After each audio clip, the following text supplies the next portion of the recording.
Hello students, my name is Rohit Penuli and I am from ICT Virtual Class Dehradun. कैसे आप सभी? मेरे ख्याल से बहुत अच्छे होंगे, फिट होंगे, फाइन होंगे।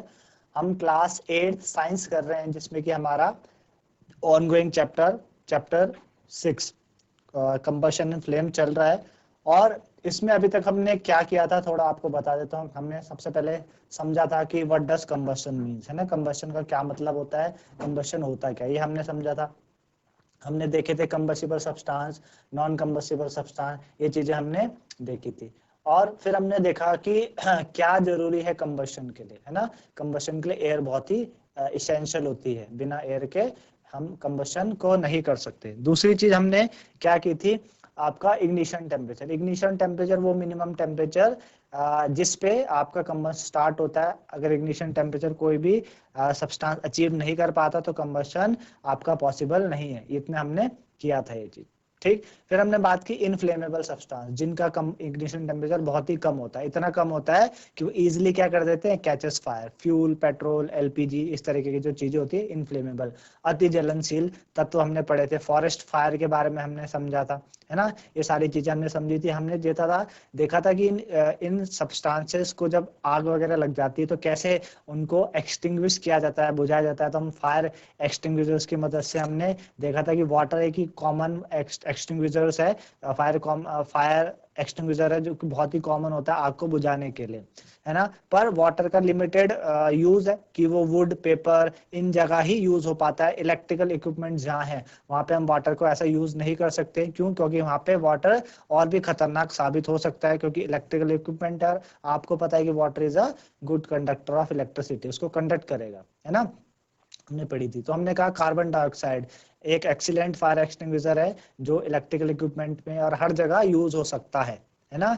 और वाटर क्या है, वाटर एक्चुअल में एक जहाँ पे ऑयल का यूज होता है वहां पे भी हम उसको यूज नहीं कर सकते, क्योंकि वाटर डेंसर होता है थोड़ा ऑयल से, तो नीचे बैठ जाता है ना। तो उस वजह से उसको प्रोटेक्ट नहीं कर पाता। हमने बात की थी कि कंबशन को अगर आपको रोकना है तो तीन चीजों पे कंबशन निर्भर करता है। फ्यूल पे, ठीक है ना, फ्यूल जो है उस पर निर्भर करेगा। दूसरा आपका किस पे निर्भर करेगा, एक तो फ्यूल पे निर्भर करेगा, जो हीट है उस पर निर्भर करेगा, जो उसके टेम्परेचर को रेस करती है इग्निशन टेम्परेचर तक पहुंचाने में।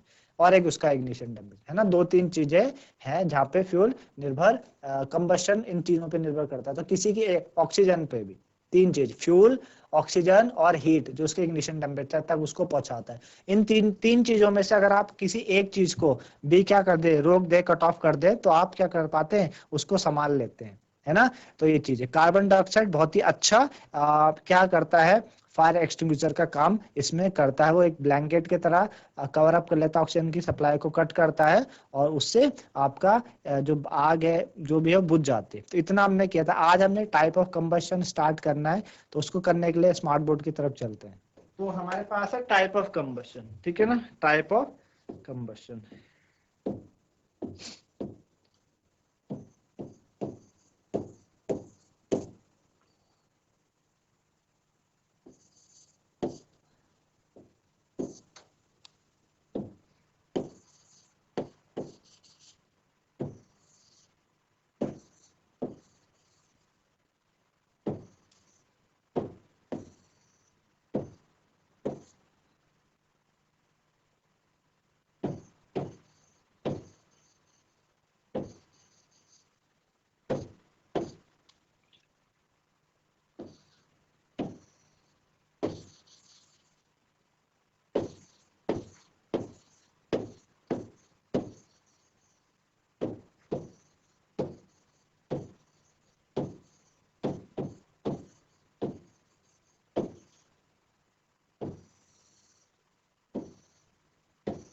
ठीक, तो आज हमें बात करनी है type of combustion. Type of combustion, type of combustion, ठीक है ना। आज हमें इसकी बात करनी है, टाइप ऑफ कंबशन की। तो अगर आप क्या करते हैं, किसी बर्निंग मैच स्टिक को या गैस लाइटर को गैस स्टोव के पास लेके आते हैं किचन में, है ना।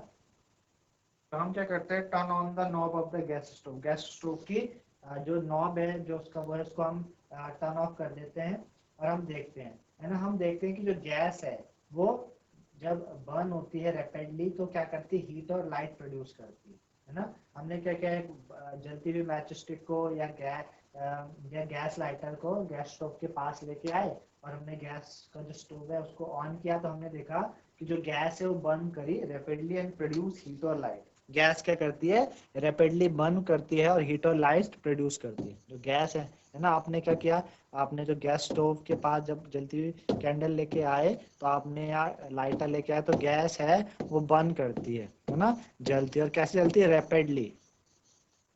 रैपिडली बर्न करती है। और बर्न करने के साथ क्या प्रोड्यूस करती है, हीट और लाइट, है ना। हीट भी और लाइट भी प्रोड्यूस करती है ना, दो चीजें। गैस जब जलती है चीजें प्रोड्यूस करती है ना, ये चीजें प्रोड्यूस करती है। तो ऐसे कंबशन को हम रैपिड कंबशन कहते हैं। ऐसा जो कंबशन होता है वो क्या कहलाता है, आपका रैपिड कंबशन। क्या कहलाता है, रैपिड कंबशन। ऐसा कंबशन रैपिड कंबशन कहलाता है, ठीक है ना। ऐसा कंबशन क्या कहलाता है, ऐसा कंबशन हमारा रैपिड कंबशन कहलाता है। रैपिड कंबशन क्या होता है, जिसमें कि जो गैस है वो रैपिडली बर्न करे टू प्रोड्यूस हीट और लाइट। जो गैस है वो रैपिडली प्रोड्यूस करे हीट और लाइट, है ना। देयर आर सब्सटेंसेस जैसे कि phosphorus which burn in air at room temperature, है ना। कुछ ऐसे सब्सटेंसेस होते हैं, कुछ ऐसे सब्सटेंसेस जैसे कि हमारे पास फास्फोरस है ना, फास्फोरस वो रूम टेम्परेचर में ही बर्न कर जाती है। तो इस तरीके के सब्सटेंस जिसमें कि मटेरियल सडनली क्या हो जाए, बर्स्ट इनटू फ्लेम बिना किसी अपेरेंट कॉज के, उसे स्पॉन्टेनियस कंबशन कहते हैं। तो सेकंड है आपके पास स्पॉन्टेनियस कंबशन, है ना। स्पॉन्टेनियस का अगर मतलब होता है खुद से, है ना, खुद से जो होने वाले, जो खुद से होने वाला कंबशन है उसको क्या कहते हैं, स्पॉन्टेनियस कंबशन कहते हैं, है ना। स्पॉन्टेनियस कंबशन जो खुद से होने वाला है, खुद से होने वाला क्या कहलाता है, स्पॉन्टेनियस कंबशन कहलाता है। खुद से होने वाला, खुद से होने वाला कंबशन स्पॉन्टेनियस कंबशन कहलाता है। तो जो फास्फोरस है ना, फास्फोरस है, तो फास्फोरस क्या है, बहुत ही रिएक्टिव होता है। हमने उसमें पढ़ा था क्लास किसमें पढ़ा हमने, चैप्टर, इससे पहले जो चैप्टर पढ़ा था हमने उसमें मेटल एंड नॉन मेटल में हमने पढ़ा था कि phosphorus is a very reactive non metal. Phosphorus क्या है, बहुत ही रिएक्टिव नॉन मेटल है और एयर के साथ तो क्या कर जाता है, बहुत ही रिएक्टिव है और एयर के साथ तुरंत ही रिएक्ट कर जाता है। तो इसलिए हम क्या करते थे, इसको हम स्टोर करते हैं वाटर में। इसको क्या करते थे, हम वाटर में स्टोर करने के काम आता था, क्योंकि हमने देखा था कि non metal generally do not react with water. Non metal water के साथ जनरली रिएक्ट नहीं करते, तो इसलिए हम फास्फोरस को वाटर में हम क्या करते हैं, स्टोर करते हैं। तो फास्फोरस क्या है, ये जल जाता है, रूम टेम्परेचर में ही बर्न कर जाता है। तो ऐसे सब्सटेंस जो इजिली खुद ही क्या कर जाए, कंबशन क्रिएट कर पाए बिना किसी अपेरेंट कॉज के, ऐसे कंबशन को हम स्पॉन्टेनियस कंबशन कहते हैं। तो मेरे ख्याल से आपको स्पॉन्टेनियस कंबशन समझ में आया कि स्पॉन्टेनियस कंबशन होता है, ठीक है ना। तो ये स्पॉन्टेनियस कंबशन है। स्पॉन्टेनियस कंबशन है कोल डस्ट का, है ना, कोल डस्ट का स्पॉन्टेनियस कंबशन, उससे क्या होता है, बहुत ही डिजास्टरस फायर होती है कोल माइन में, है ना। कोल माइन में आपको पता है जो कोल माइंस होती हैं, कोल माइन, है ना, तो कोल माइंस में क्या होता है, जो कोल डस्ट होता है, कोल डस्ट, है ना, कोल डस्ट। तो कोल डस्ट का क्या होता है वहां पे, कोल डस्ट जो है, कोल डस्ट से आपका क्या हो सकता है, कोल डस्ट से क्या हो सकता है, कोल डस्ट, जो कोल डस्ट होता है उससे जब जैसी कोल डस्ट का क्या हुआ, स्पॉन्टेनियस क्या हुआ, स्पॉन्टेनियस कंबशन हुआ। कोल डस्ट का जैसे स्पॉन्टेनियस कंबशन होता है कोल माइंस में, है ना, जैसे कोल डस्ट का स्पॉन्टेनियस कंबशन हुआ कोल माइंस में, तो बहुत ही खतरनाक तरीके की फायर वगैरह लग सकती है। तो जो स्पॉन्टेनियस फॉरेस्ट फायर होती है ना, due to heat of the sun और लाइटनिंग स्ट्राइक के कारण, है ना। हमने देखा है कि फॉरेस्ट फायर होती है तो भी स्पॉन्टेनियस से खुद से होने वाली है। क्यों, क्योंकि जो सन की हीट है या लाइटनिंग के कारण, तो ये जो बहुत सारी फॉरेस्ट फायर होती है वो आपके ह्यूमन बीइंग्स के केयरलेसनेस के कारण भी होती है। तो ये इम्पोर्टेंट है कि हमें ध्यान रखना चाहिए कि कैंप फायर को हम कंप्लीटली एक्सटिंग्विश कर दे before leaving a forest after a picnic, है ना। किसी पिकनिक में हम जा रहे हैं, किसी विजिट में हम जा रहे हैं फॉरेस्ट के आसपास, हम फॉरेस्ट में अपना कैंप फायर लगा रहे हैं, तो हमको ये ध्यान में रखना चाहिए कि हमको उनको बुझा देना चाहिए। वहां से जब हम जा रहे हो, छोड़ के जा रहे हो, तो उसको हमें बुझा देना चाहिए, है ना। हम जनरली देखते हैं कि जो फायरवर्क्स होते हैं, आपके पटाखे होते हैं फेस्टिवल डेज में, है ना, जब आप किसी क्रैकर को जलाते हो, किसी क्रैकर को इग्निट करते हो, तो एक सडन रिएक्शन होती है, with the evolution of heat, light और साउंड, है ना। आपके पास कोई फायर वर्क है ना, कोई पटाखा है, इसको आपने क्या किया, आपने इसको इग्निट किया, आपने इसको जलाया, तो जलाने से क्या होता है, हीट लाइट निकलती है ना। जलाने से आपको पता है इसमें हीट निकलेगी, लाइट निकलेगी, है ना। क्या क्या निकलती है इसमें आप हीट निकलती है, लाइट निकलती है, और क्या होता है, आपका साउंड भी निकलती है ना। 3 चीजें निकलती है ना, पटाखे को जलाते हैं, हीट भी, लाइट भी और साउंड भी। जब हम पटाखे को जलाते हैं तो ये चीजें हमारे सामने आती है। तो लार्ज अमाउंट ऑफ गैस जो बनती है इस रिएक्शन में, है ना, और गैस भी निकलती है इसमें, भाई लार्ज अमाउंट ऑफ गैस भी निकलती है। तो ऐसे रिएक्शंस को हम कहते हैं, ऐसे जो रिएक्शंस होते हैं उन्हें एक्सप्लोजन कहते हैं, है ना। ऐसे रिएक्शन क्या होते हैं, एक्सप्लोजन। इसमें साथ साथ गैस भी निकलती है, और गैस कैसी निकल रही है, बहुत लार्ज अमाउंट में। जो गैस है, गैस वो काफी लार्ज अमाउंट में गैस निकलती है ना। जो गैस है, गैस भी होती है, जो गैस होती है वो काफी लार्ज अमाउंट में निकलती है। तो ऐसे इन चीजों को हम क्या बोलते हैं, एक्सप्लोजन। क्या कहा जाता है, एक्सप्लोजन। इनको क्या कहते हैं, इनको एक्सप्लोजन कहते हैं। क्या कहते हैं, इन्हें एक्सप्लोजन कहा जाता है, ठीक है ना, एक्सप्लोजन। इन्हें ऐसे रिएक्शन को एक्सप्लोजन कहते हैं। तो एक्सप्लोजन होते हैं वो कब होता है, जब प्रेशर अप्लाई होता है क्रैकर्स में। जो पटाखे वगैरह हैं उन पे जब क्या होता है, प्रेशर अप्लाई होता है, तो इस तरीके से एक्सप्लोजन होता है। ये थी आपके टाइप ऑफ कंबशन और कंबशन की सारी कहानी, ठीक है ना। टाइप ऑफ कंबशन और कंबशन की सारी कहानी थी। अब बात करते हैं बच्चों, आगे चल के हम फ्लेम के बारे में, है ना। फ्लेम की बात करेंगे कि फ्लेम क्या होती है ना। फ्लेम की बात करेंगे। हमने चैप्टर में क्या पढ़ा है, हमने चैप्टर में कंबशन और फ्लेम के बारे में पढ़ रहे हैं। चैप्टर में हम कंबशन और फ्लेम के बारे में पढ़ रहे हैं। तो अभी हमें बात करनी है किसकी, फ्लेम की, ठीक है ना। फ्लेम की बात करनी है। कंबशन हमने कर लिया, अभी है फ्लेम, ठीक है ना। कंबशन हमने कर लिया, अभी हमें पढ़ना है फ्लेम के बारे में, कि जो फ्लेम होता है वो किस तरीके से होता है। तो आपने क्या देखा होगा, आपने क्या किया होगा, आपने एलपीजी सिलेंडर्स देखे होंगे, है ना, एलपीजी फ्लेम देखी होगी। आप बता सकते हैं फ्लेम का कलर क्या है, कैसे कलर फ्लेम का ऑब्जर्व होता है, क्या कलर होता है कैंडल फ्लेम का, है ना। तो कभी भी आपने जब भी आपने जो गैस के स्टोव में, है ना, गैस स्टोव होती है, जो गैस स्टोव में आप फ्लेम देखते हैं वो आपकी ब्लू कलर की फ्लेम आती है ना। ब्लू कलर की फ्लेम गैस स्टोव की आती है ना, ब्लू कलर की फ्लेम आती है ना। ऐसा क्यों होता है ना। आपने देखा होगा experience of burning a magnesium ribbon in class 7th में, जब मैग्नीशियम रिबन को हमने जलाया, है ना। और आपने ये भी देखा कि इस तरीके से जब हम आइटम्स को जलाते हैं, कैंडल को जलाओ, आप मैग्नीशियम को जलाओ, कैम्फर को जलाओ, केरोसिन को जलाओ, चारकोल को जलाओ, तो क्या होगा, है ना।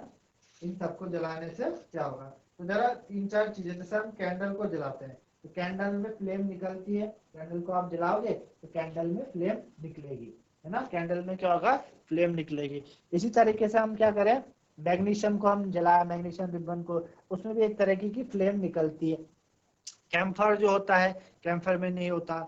केरोसिन स्टोव, है ना, केरोसिन स्टोव को जलाओ, फ्लेम प्रोड्यूस होती है। चारकोल में कोई फ्लेम नहीं निकलती, है ना। तो हमें बताना है कि इनमें फ्लेम निकलती है कि नहीं निकलती है, और अपने ऑब्जर्वेशन को रिकॉर्ड करना है और बताना है कि ये बर्निंग, ये मटेरियल्स हैं, whether on burning the material form of flame और नॉट, है ना। अब ये तो रही फ्लेम की बात। फ्लेम आपको समझ आया, आप क्या मतलब है फ्लेम का। फ्लेम यानी जैसे जो हम जलाते हैं ना, गैस वगैरह जलाते हैं, कैंडल जलाते हैं, तो एक लॉ निकलती है, उसको हम फ्लेम बोलते हैं। हमने बोला गैस स्टोव को जब हमने जलाया तो गैस स्टोव की जो फ्लेम थी वो कैसी थी, ब्लू कलर की, है ना। गैस स्टोव की हमारी जो फ्लेम है वो ब्लू कलर की थी, ठीक है ना, ब्लू कलर की फ्लेम होती है गैस स्टोव की, तो उसको हम इस तरीके से क्या करते हैं, इस तरीके से हम गैस जो ब्लू कलर की फ्लेम है उसको हम इस तरीके से जलाते हैं। तो फ्लेम ये होती है आपकी। अब जो स्ट्रक्चर है फ्लेम का जो स्ट्रक्चर है वो कैसे होता है, structure of flame, structure of flame, ठीक है ना, स्ट्रक्चर ऑफ फ्लेम। फ्लेम का स्ट्रक्चर किस तरीके से होता है, कैसा होता है। तो आप क्या करें, एक कैंडल जलाएं, है ना, एक कैंडल जलाएं और क्या करें, 4 से 5 सेंटीमीटर लॉन्ग एक ग्लास ट्यूब क्या करें, एक होल्ड करें आप ग्लास ट्यूब, कैंडल को जलाएं और कैंडल को जब हमने जलाया तो हमने एक 4 से 5 सेंटीमीटर की थिन ग्लास ट्यूब क्या की, हमने पकड़ी पेयर ऑफ टोंग से, और उसको जो एक एंड है, उसकी एक एंड को हमने डार्क जोन पे लेके आए, ठीक है ना, डार्क जोन, जो नॉन फ्लिकरिंग कैंडल फ्लेम होती है उसकी हम डार्क जोन में उसको लेके आए, है ना। तो क्या आपने देखा जब आप लेके आए, या पहले आप डार्क जोन में लेके आए उसको, नॉन फ्लिकरिंग कैंडल फ्लेम को, फिर हमने क्या किया, एक लाइटेड मैच स्टिक लेके आए near the end of the glass tube के एंड पे एक हमने जलती हुई माचिस की तिल्ली लाई, और फ्लेम हमने देखा कि एक जो फ्लेम है वो कॉट हो रही है at this end of the glass tube. If so, क्या इससे प्रोड्यूस होगा, है ना, what is that produce a flame. हमने नोटिस किया कि जो वैक्स होती है फ्लेम के आसपास, वो ना हीट होती है तो क्विकली उसकी जो विक है, उसकी जो बत्ती है वो धीरे धीरे मेल्ट होने लगती है। तो ऐसे सब्सटेंस जो वेपराइज हो जाए ड्यूरिंग बर्निंग और फ्लेम दे, ऐसे सब्सटेंस, है ना, the substance which vaporise during burning time, जो वेपराइज होते हैं वो क्या करते हैं, फ्लेम देते हैं। जैसे कि केरोसिन ऑयल, है ना, मोल्टन वैक्स, केरोसिन ऑयल हो गया, मोल्टन वैक्स हो गया, है ना, ये क्या करते हैं, धीरे धीरे विक जो बत्ती है उसके थ्रू ऊपर आते हैं और धीरे धीरे वेपराइज होते हैं बर्निंग के टाइम और फ्लेम बनाते हैं। चारकोल दूसरे तरफ ये वेपराइज नहीं होता तो ये कोई भी फ्लेम नहीं बनाता, है ना। इस एक्टिविटी में हमने देखा कि क्या जो वेपर्स थे वैक्स के वो ग्लास ट्यूब से बाहर आए, है ना, जिस वजह से जो वहां पे भी फ्लेम थोड़ी सी प्रोड्यूस होगी कि नहीं होगी, है ना। इसी तरीके से जब कैंडल फ्लेम क्या रहती है, स्टडी रहती है, हमने एक क्लीन ग्लास प्लेट या कोई स्लाइड उसके ल्यूमिनस जोन पे इंट्रोड्यूस करी फ्लेम के, और हमने क्या किया बच्चों, उसको होल्ड किया with a pair of Tong से कम 10 सेकंड के अंदर, फिर हमने हटा दिया। तो व्हाट डू ऑब्जर्व, हमने क्या देखा, इसी तरीके से जो सर्कुलर ब्लैकिश रिंग होती है ना, जो सर्कुलर ब्लैकिश रिंग होती है ना, ब्लैकिश रिंग उस वो बनती है कहाँ पे, ग्लास प्लेट पे या स्लाइड में। ये क्या बताती है, ये बताती है deposition of unburned carbon particle present in the luminous zone of the flame, है ना। ये क्या बताएंगी, जो कार्बन पार्टिकल है वो अनबर्न्ड है, पूरी तरीके से जले नहीं है। इसी तरीके से हमने क्या किया, एक थिन लॉन्ग कॉपर वायर लेके आए, है ना, जिसको हमने non luminous zone of the flame के अंदर हमने इंट्रोड्यूस करा कम से कम 30 सेकंड के अंदर। फिर हमने नोटिस करा portion of copper wire just outside the flame get red hot, है ना, वो लाल हो जाती है। तो ये क्या बताता है, ये इंडिकेट करता है कि जो नॉन ल्यूमिनस जोन है फ्लेम की, उसके पास क्या होता है, हाई टेम्परेचर होता है। क्या होता है, हाई टेम्परेचर होता है। तो इनफैक्ट जो पार्ट है फ्लेम का, ये जो वाला पार्ट है फ्लेम का, ये हॉटेस्ट पार्ट होता है। क्या होता है, हॉटेस्ट पार्ट। इस तरीके से स्ट्रक्चर आप देखेंगे तो आपको और अच्छे से समझ में आएगा फ्लेम के स्ट्रक्चर के बाद, कि हमारे पास जैसे ये हमारे पास कैंडल है, ठीक है ना, ये हमारे पास कैंडल है, ठीक है ना, और ये हमारे पास इस तरीके से फ्लेम बनी है ना, ये हमारे पास फ्लेम है, और इसी के बाहर से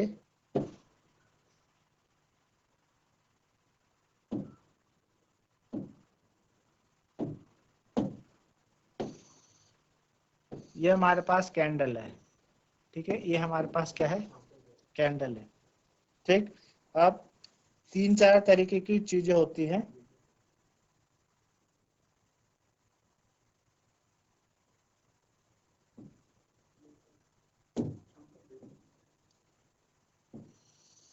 एक इस तरीके से रेड वाला पार्ट होता है, ठीक है, एक यहाँ पे हल्का सा येलो पार्ट होता है फ्लेम का, और एक बाहर की तरफ से, ठीक है, ब्लू वाला पार्ट है। एक रेड है, एक येलो है, एक ये ब्लू वाला पार्ट है ना। तीन फ्लेम के इस तरीके से तीन कलर होते हैं, ठीक है ना। फ्लेम के क्या होते हैं, तीन कलर इस तरीके से होते हैं। अब जो आपका, और यहाँ पे क्या है बच्चों, ये इस तरीके से विक होती है, ये क्या है, विक है, ठीक है, ये आपके पास क्या है, विक है। तो ये तो आपके इनर मोस्ट जोन होती है अनबर्न्ड। ये वाली जो है, ये ग्रीन वाली, ये क्या है, इनर मोस्ट जोन। ये क्या है, इनर मोस्ट जोन है, innermost zone of unburnt wax, innermost zone of unburnt wax vapour,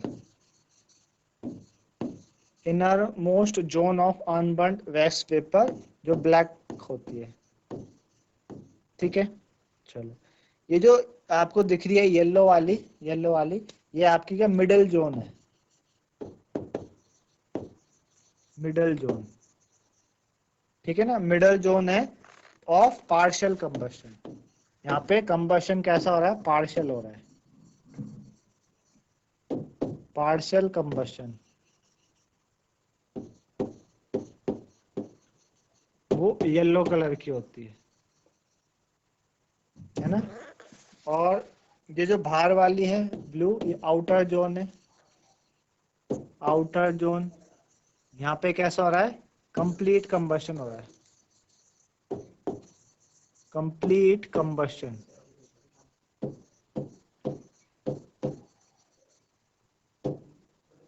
complete combustion, ये ब्लू कलर की होती है, कंप्लीट कंबशन ब्लू कलर की होती है, ठीक है ना। तो जो ब्लू वाला है, ब्लू, ये हॉटेस्ट पार्ट है, ब्लू वाला आपका क्या है, ब्लू वाला, blue is the hottest part, blue hottest part है आपका, ब्लू हॉटेस्ट पार्ट है ना। जो आपका रेड वाला पार्ट है, रेड, ये कैसा है,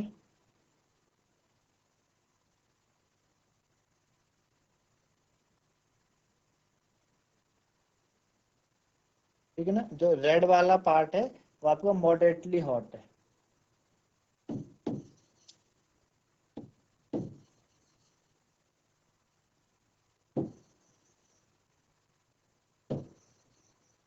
रेड वाला मॉडरेटली हॉट है।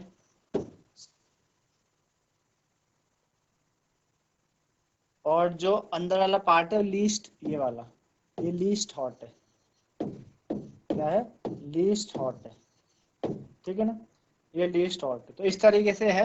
आपने देखा कि अगर आप कोई बर्तन रखते हैं ना फ्लेम पे, तो नीचे से काला हो जाता है, तो क्यों, वहां पे इनकम्प्लीट कंबशन हो रहा है, इनकम्प्लीट, जला ही नहीं कुछ भी। और कभी कभी जब गैस खत्म होने वाला होता है तो आप देखते हैं कि येलो कलर की फ्लेम आती है, यानी मिड थोड़ा बहुत कंबशन हो रहा है, पार्शियल। और जब गैस फुल होता है तो फ्लू होते हुए क्या आती है, कंप्लीट कंबशन होता है, तो ब्लू कलर की फ्लेम आती है। तो ब्लू वाला ही हॉटेस्ट पार्ट है, रेड वाला आपका मॉडरेटली हॉट है, और येलो वाला आपका क्या होता है, लीस्ट। तो इस तरीके से देखा आपने, फ्लेम का स्ट्रक्चर समझा, किस तरीके से फ्लेम का स्ट्रक्चर होता है, कैसे फ्लेम आप पे किस तरीके से कलर आते हैं फ्लेम में। जहाँ पे इनकम्प्लीट कंबशन हो रहा है, बिल्कुल भी नहीं हो रहा है, अनबर्न्ड कार्बन वैक्स है, ब्लैक कलर आएगा। थोड़ा पार्शियल कंबशन हो रहा है, येलो कलर आता है। और जब कंप्लीट कंबशन होता है, ब्लू कलर की फ्लेम आती है, जैसे हम जब गैस को जलाते हैं। इस तरीके से ये चीजें होती है। मेरे ख्याल से आपको समझ में आएगा फ्लेम के बारे में। अभी हम स्टार्ट ही कर रहे हैं फ्लेम को, अगले लेक्चर में इसके लिए और लेके आएंगे। तो आज के लिए इतना ही, धन्यवाद, हैव अ नाइस डे।